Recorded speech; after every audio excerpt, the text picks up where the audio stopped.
Two vandals with paintball guns targeted jury pool in New Haven. News Channel 15's Elizabeth Fields headed there to check out the damage for herself and to talk with the park superintendent. And Elizabeth, you say he's particularly frustrated with this vandalism. Right, Mark. Nobody really likes vandalism, but Mike Clendenin, the superintendent of the New Haven Parks and Rec, was really upset to hear about the paint that was splattered all over the newly renovated jury pool. He was out at the site today working to make sure it never happens again.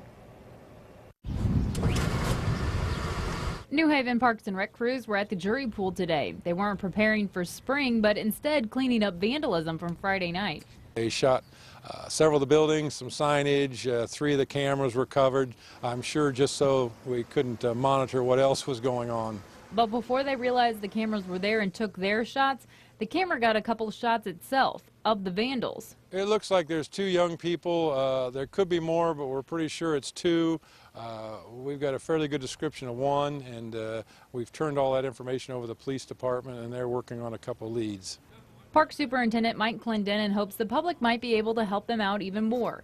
In the meantime, he's working with a contractor to set up even more surveillance. We had earmarked for some other improvements, but some of that funds may go towards a couple more additional cameras. Plus, we're going to look at possibly by the end of the month going to 24-hour, 7-day-a-week monitoring.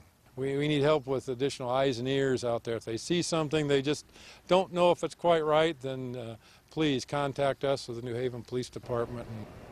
Clendenin told me that he's gotten quite a few calls of people who are just downright angry to hear about this vandalism, so he's hoping that they'll get a good look at the surveillance and be able to call in with something that they know.